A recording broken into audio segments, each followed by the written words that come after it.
आज हम बात करने वाले हैं when things don't go your way by Haemin Sunim book के बारे में।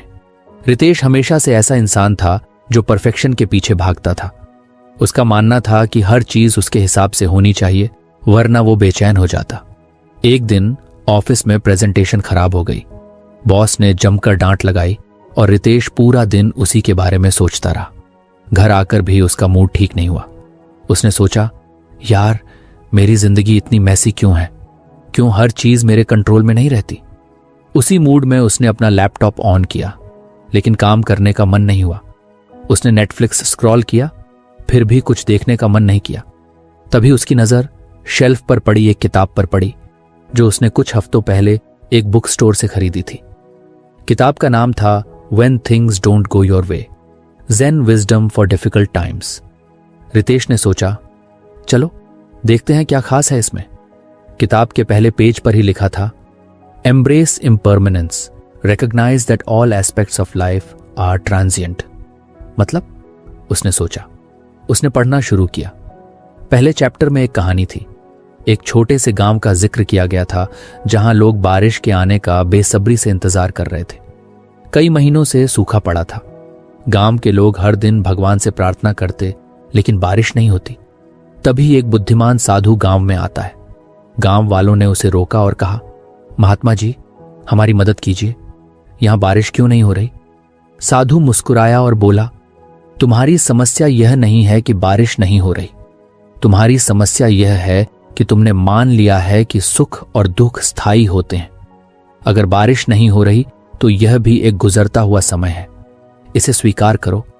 हर चीज बदलती है, यही जीवन है। रितेश को यह लाइन बहुत अजीब लगी।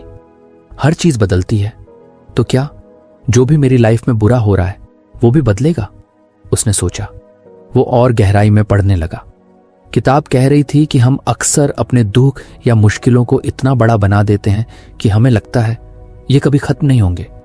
लेकिन सच्चाई ये है कि जैसे दिन और रात बदलते हैं वैसे ही हर स्थिति बदलती है।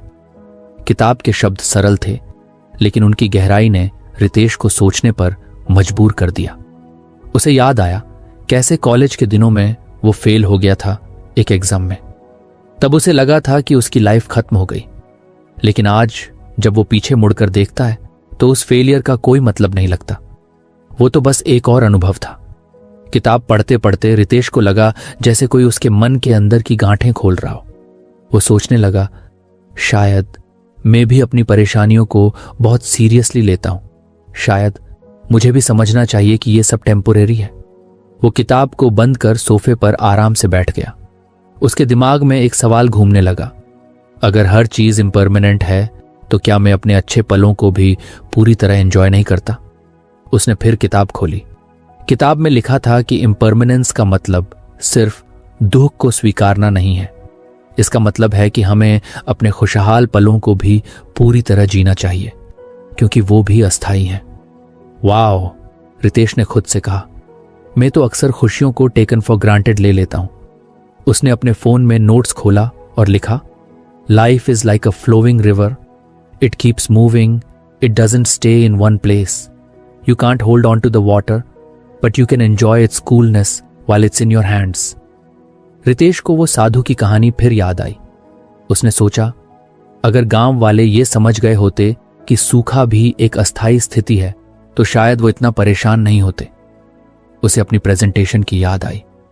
उसने खुद से कहा, यार ये भी तो अस्थायी है, मैं अगली बार इसे बेहतर कर सकता हूं। इसे इतना बड़ा मुद्दा क्यों बना रहा हूं? रात के 11 बज चुके थे, लेकिन रितेश का मन शांत था। उसने किताब को साइड में रखा और खुद से वादा किया कि वो अगला चैप्टर कल पढ़ेगा। इम्परमानेंस का यह पहला लेसन उसके लिए आई ओपनर था। उसने सोचा, शायद ये किताब मेरे लिए ही लिखी गई है। उसने सोचा, कल सुबह उठकर मैं जिम जाऊंगा, मेडिटेशन करूंगा और दिन को नए नजरिए से देखूंगा। इम्परमानेंस का मतलब है कि हर सुबह एक नई शुरुआत है। रितेश की जिंदगी में एक बदलाव आना शुरू हो गया था। उसने महसूस किया कि अगर वो सच में इन सिद्धांतों को अपने जीवन में उतारे तो वो और शांत और खुश रह सकता है। कहानी यहां खत्म नहीं होती। रितेश अभी अपनी जर्नी की शुरुआत कर रहा था। यह सिर्फ पहले कदम का एहसास था। उसकी जिंदगी में और भी सवाल थे और इस किताब में शायद उनके जवाब। अगले दिन सुबह रितेश ने अलार्म बजते ही जागने की कोशिश की, लेकिन जैसे हर बार होता था उसने अलार्म स्नूज कर दिया। फिर अचानक उसे रात की किताब और अपने नए वादे की याद आई। उसने खुद से कहा, नहीं यार, आज तो उठना ही है, ये कोई छोटी बात नहीं है, मेरी नई शुरुआत है। वो बिस्तर से उठा और सबसे पहले खिड़की खोली। बाहर हल्की धूप थी और सर्द हवा चल रही थी। उसने गहरी सांस ली और सोचा, ये जो आज का दिन है ये भी अस्थाई है, इसे खराब नहीं करना चाहिए। फ्रेश होकर उसने किताब को उठाया और उस पर दूसरा लेसन पढ़ने लगा, प्रैक्टिस ग्रैटिट्यूड। इसमें लिखा था कि हम अक्सर अपनी जिंदगी में उन चीजों पर ध्यान देते हैं जो हमारे पास नहीं है, लेकिन अगर हम उन चीजों के लिए शुक्रगुजार होना सीख लें जो हमारे पास हैं, तो हमारी सोच और जिंदगी का नजरिया बदल सकता है। रितेश ने पढ़ा, gratitude shifts your focus from scarcity to abundance. ये लाइन उसे अगर आपको हमारी फ्री समरी अच्छी लगती है तो आप हमारे चैनल को सब्सक्राइब कर सकते हैं, हमारी मेंबरशिप खरीद सकते हैं या हमें यूपीआई के थ्रू सपोर्ट कर सकते हैं। अब समरी पर वापस चलते हैं। उसने किताब को साइड में रखा और अपनी जिंदगी के बारे में सोचने लगा। पिछले कुछ हफ्तों में वह लगातार शिकायत कर रहा था, काम का प्रेशर, बॉस की डांट, ट्रैफिक की झुंझलाहट, लेकिन उसने शायद ही कभी उन चीजों के लिए सोचा था जो उसके पास थी।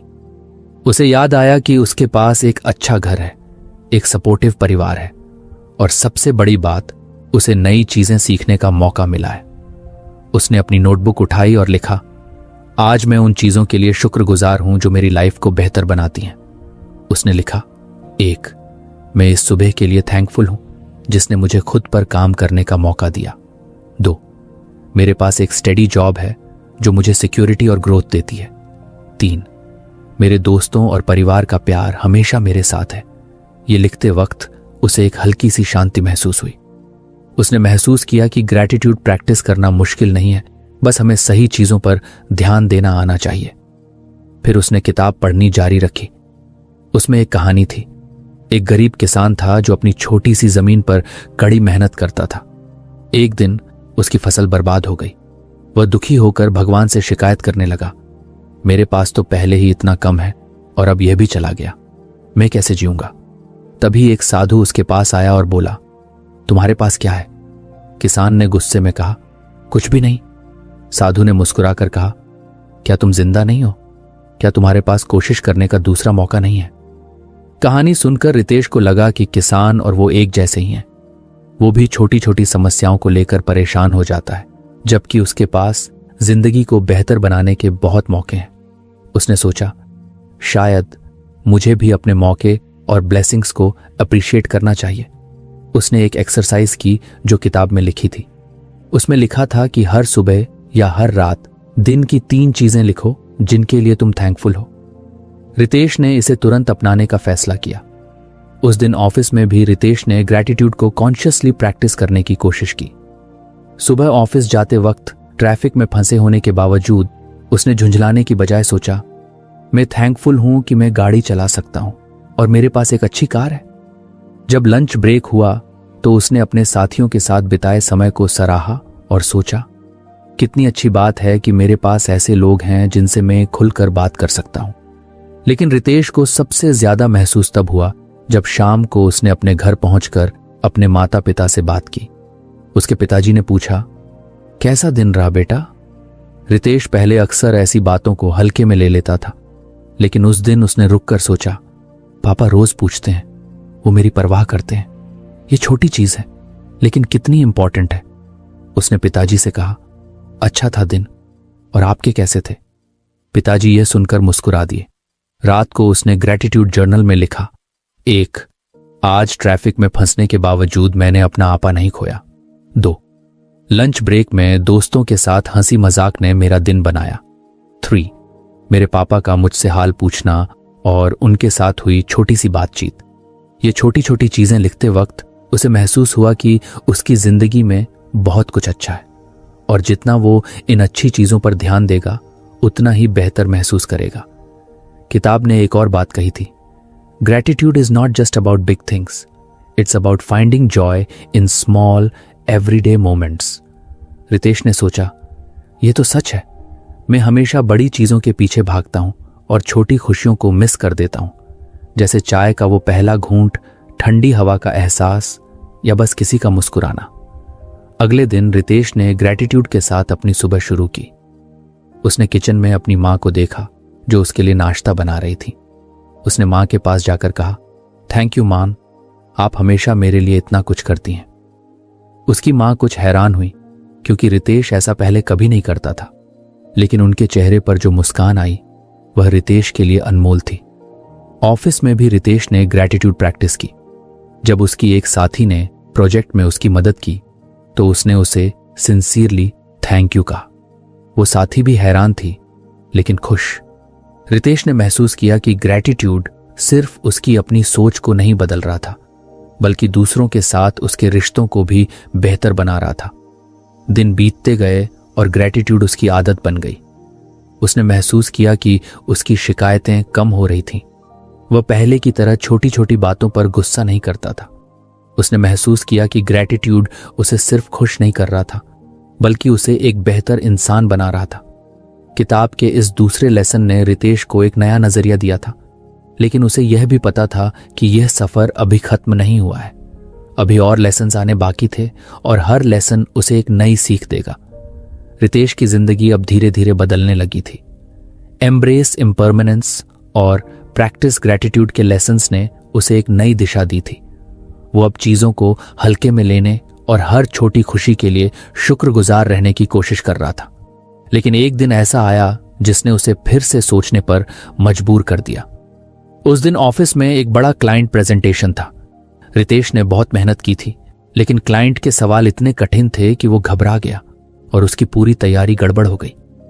मीटिंग के बाद उसके बॉस ने उसे बुलाया और कहा, रितेश, तुम्हें और बेहतर करना होगा।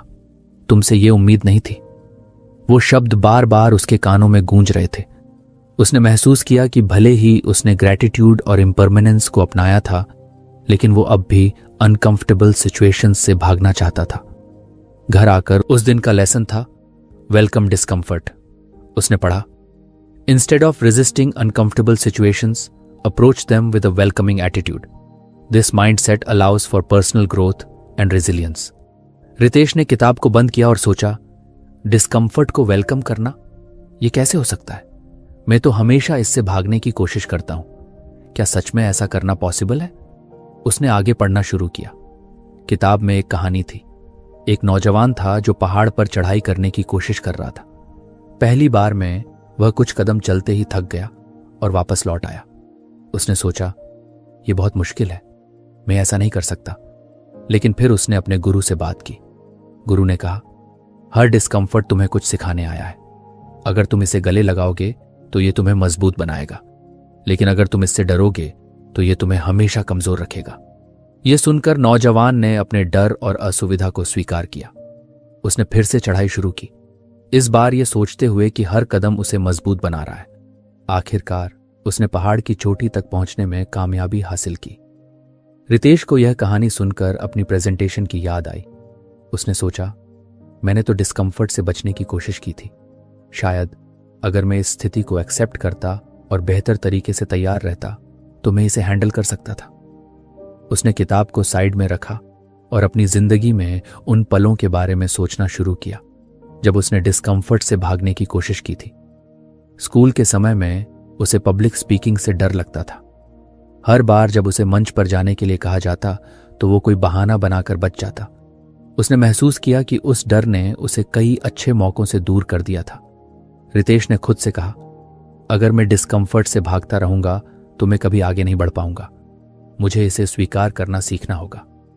अगले दिन ऑफिस में उसने खुद को एक छोटे चैलेंज के लिए तैयार किया। उसकी टीम के लोग एक नई स्ट्रैटेजी पर चर्चा कर रहे थे और रितेश को अपनी बात रखने का मौका मिला। आमतौर पर वो चुप रहकर दूसरों की राय सुनता और बात खत्म हो जाने देता, लेकिन इस बार उसने डर को नजरअंदाज करते हुए अपनी बात कही।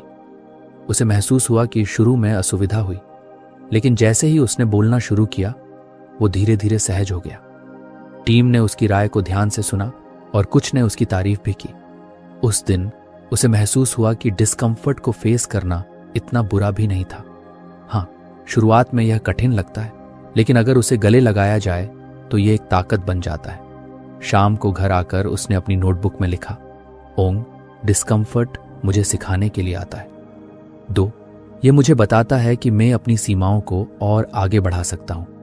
3, इससे भागने की बजाय मुझे इसे गले लगाना चाहिए। उसने किताब में दिए एक और अभ्यास को अपनाने का फैसला किया।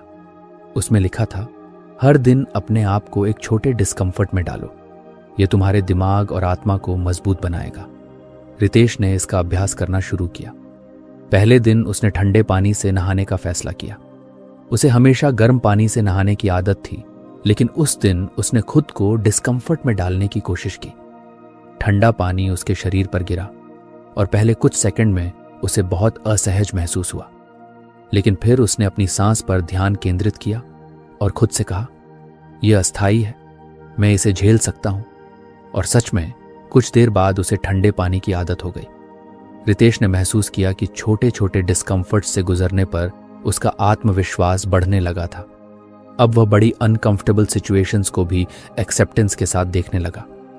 कुछ दिनों बाद ऑफिस में फिर से एक प्रेजेंटेशन का मौका आया। इस बार रितेश ने खुद आगे बढ़कर कहा, मैं इस प्रेजेंटेशन को हैंडल करूंगा। उसकी टीम हैरान थी क्योंकि पिछली बार वह घबरा गया था, लेकिन रितेश ने इस बार पूरी तैयारी की और प्रेजेंटेशन से पहले खुद को यह याद दिलाया, अगर कुछ गलत हुआ तो भी यह एक अनुभव होगा, मुझे इसे सीखने का मौका समझना चाहिए। उसने प्रेजेंटेशन दिया और क्लाइंट्स ने उसकी तारीफ की। भले ही सब कुछ परफेक्ट नहीं था, लेकिन रितेश ने इसे संभाल लिया। उसने महसूस किया कि डिस्कम्फर्ट उसे अब डराता नहीं था, बल्कि वह इसे एक चुनौती की तरह देखता था जो उसे बेहतर बना रहा था।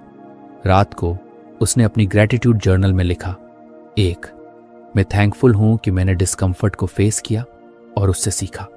2, आज मैंने खुद को उस डर से आजाद किया जो मुझे कमजोर बना रहा था। 3, मैं अब हर चुनौती को एक ग्रोथ अपॉर्चुनिटी की तरह देखूंगा। वेलकम डिस्कम्फर्ट का यह लेसन रितेश के लिए एक गेम चेंजर था। उसने समझा कि डिस्कम्फर्ट से भागने की बजाय उसे अपनाना चाहिए। हर बार जब वह असुविधा को गले लगाता तो उसे महसूस होता कि वह पहले से ज्यादा मजबूत हो गया है। लेकिन रितेश को पता था कि यह सफर यहीं खत्म नहीं होता। किताब में अभी और भी लेसन्स बाकी थे और वह हर दिन खुद को कुछ और बदलने के लिए तैयार था। रितेश के जीवन में बदलावों की एक नई लहर आ चुकी थी। एम्ब्रेस इम्परमानेंस, प्रैक्टिस ग्रैटिट्यूड और वेलकम डिस्कम्फर्ट ने उसे बहुत कुछ सिखाया था। वह अब अधिक शांत, मजबूत और समझदार महसूस करने लगा था। लेकिन जिंदगी हमेशा नई चुनौतियों से भरी रहती है और रितेश का सफर अभी पूरा नहीं हुआ था। एक दिन ऑफिस में रितेश अपने कंप्यूटर पर काम कर रहा था। वह महीनों से एक प्रोजेक्ट पर मेहनत कर रहा था जिसे वह अपना सबसे बड़ा योगदान मानता था। लेकिन अचानक बॉस ने उसे बुलाया और कहा, रितेश, ये प्रोजेक्ट अब रद्द हो रहा है। क्लाइंट ने दिशा बदलने का फैसला किया है।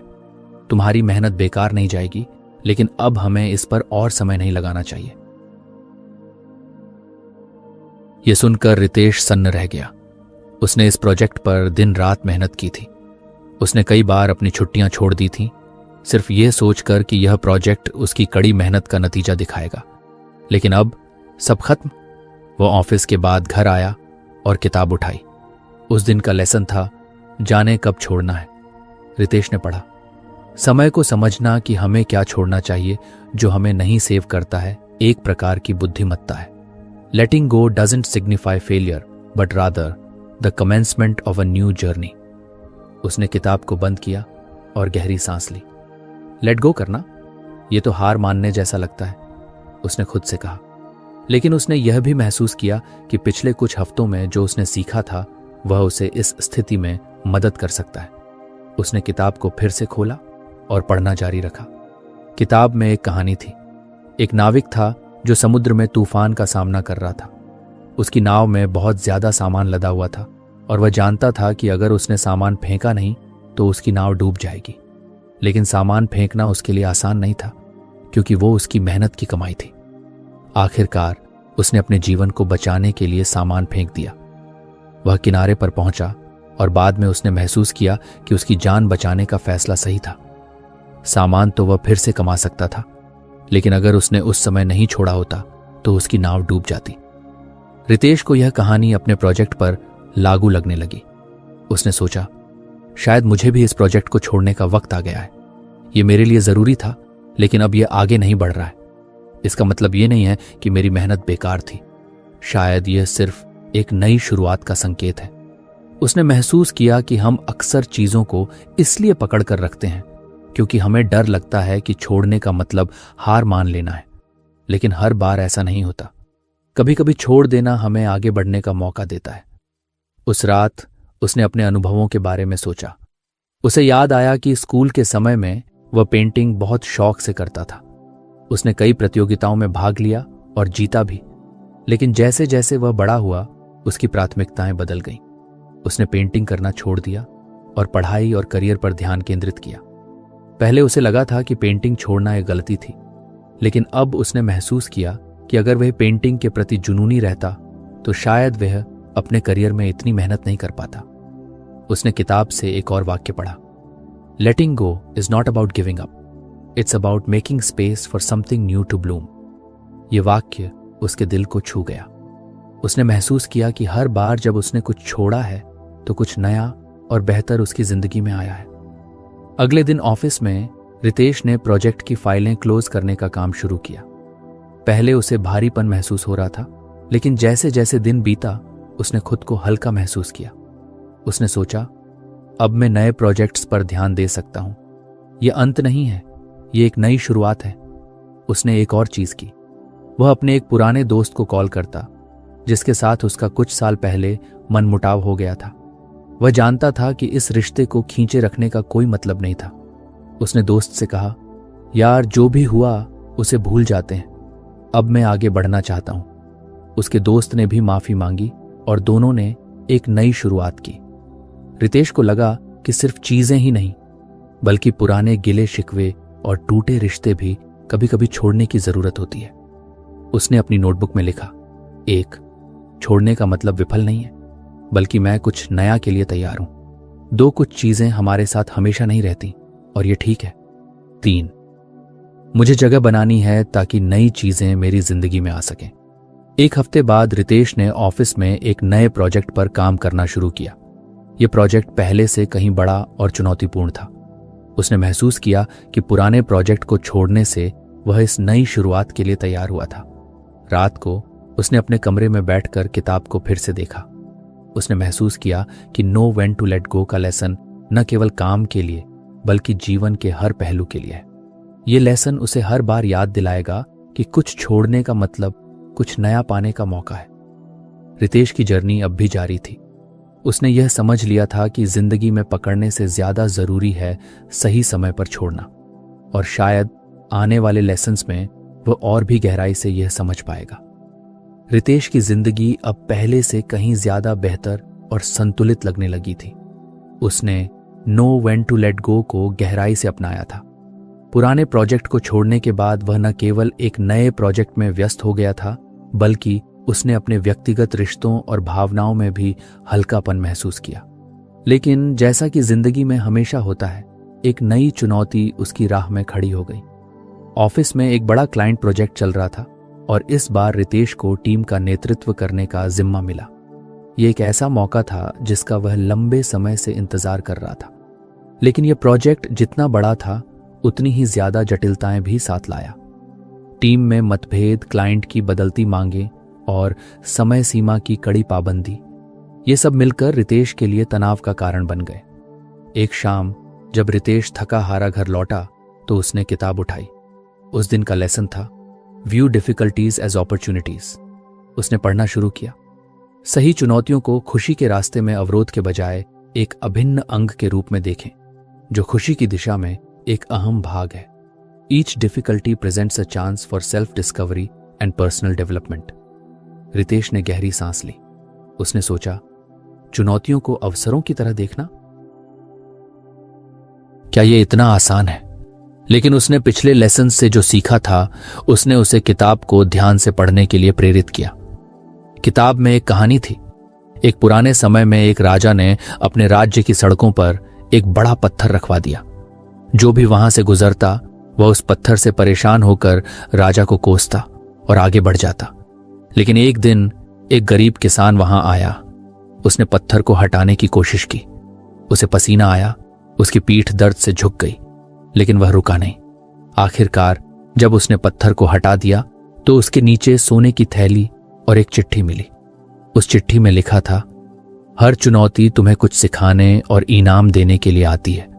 अगर तुम हार मान लोगे तो न सीख पाओगे न पा सकोगे। रितेश को यह कहानी बहुत प्रेरणादायक लगी। उसने सोचा, शायद मेरे सामने जो परेशानियां हैं वे भी मुझे कुछ सिखाने और बेहतर बनाने के लिए आई हैं, लेकिन मैं तो इन्हें सिर्फ परेशानियों की तरह देख रहा हूं।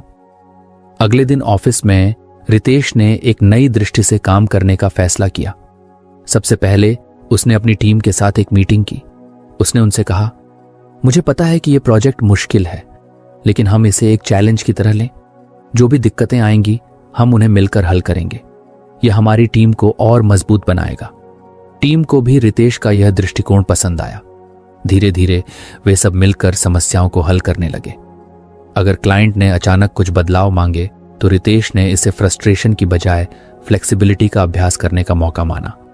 जब टीम के सदस्य किसी बात पर असहमत होते तो वह इसे एक अवसर के रूप में देखता कि कैसे उनकी अलग अलग सोच से बेहतर समाधान निकाला जा सकता है। रितेश ने महसूस किया कि जब उसने मुश्किलों को एक समस्या के रूप में देखना बंद कर दिया तो वे धीरे धीरे सुलझने लगीं। उसने अपनी नोटबुक में लिखा, 1. हर समस्या मुझे कुछ सिखाने के लिए आती है। 2. मुश्किलें मेरी सोच और क्षमताओं का विस्तार करती हैं। 3. चुनौतियां अस्थायी होती हैं, लेकिन उनसे मिली सीख हमेशा साथ रहती हैं। एक दिन प्रोजेक्ट के बीच में टीम को एक तकनीकी समस्या का सामना करना पड़ा। वह समस्या इतनी जटिल थी कि पूरी टीम निराश हो गई। रितेश को भी एक पल के लिए लगा कि यह सब संभालना मुश्किल हो जाएगा, लेकिन फिर उसने अपने आप को याद दिलाया, यह भी एक अवसर है। अगर हम इसे हल कर लेंगे तो हमारी क्षमता और विश्वास दोनों बढ़ेंगे। उसने टीम के साथ बैठकर समस्या पर विचार किया। सभी ने अपने अपने सुझाव दिए और आखिरकार उन्होंने मिलकर एक समाधान निकाला। जब समस्या हल हुई तो पूरी टीम ने राहत की सांस ली। रितेश ने उन्हें धन्यवाद दिया और कहा, देखा, अगर यह चुनौती नहीं होती तो हम कभी नहीं जानते कि हम कितने कैपेबल हैं। रितेश को अब यह समझ आने लगा था कि चुनौतियां न केवल उसके काम में बल्कि उसकी व्यक्तिगत जिंदगी में भी अवसर ला सकती हैं। उसने अपनी निजी जिंदगी में भी इसे अपनाने की कोशिश की। उसे याद आया कि बचपन से ही वह अपने माता पिता के साथ कुछ मतभेद महसूस करता था। कभी कभी उनकी सोच उसे पुरानी लगती थी और वह उनसे बहस करने लगता था, लेकिन अब उसने सोचा, शायद यह मतभेद भी मुझे कुछ सिखाने के लिए है। अगर मैं उनकी सोच को समझने की कोशिश करूं तो शायद मैं उनसे बेहतर संबंध बना पाऊं। उस रात उसने अपनी मां से बात की। उन्होंने उससे कुछ परंपराओं के बारे में चर्चा शुरू की जो रितेश को हमेशा से अप्रासंगिक लगती थी, लेकिन इस बार उसने बहस करने की बजाय उनकी बात को सुनने और समझने की कोशिश की। उसने महसूस किया कि उनकी सोच के पीछे गहराई और अनुभव छिपा था। रितेश ने अपनी नोटबुक में लिखा, 1. चुनौतियां केवल पेशेवर नहीं होती, वे रिश्तों में भी आती हैं। 2. हर कठिनाई के पीछे एक सबक छिपा होता है। 3. मुझे हर चुनौती को क्यूरियोसिटी और ओपननेस के साथ देखना चाहिए। जब ऑफिस का प्रोजेक्ट पूरा हुआ तो क्लाइंट ने न केवल टीम की मेहनत को सराहा बल्कि रितेश के नेतृत्व की भी तारीफ की। यह रितेश के लिए एक बड़ा पल था।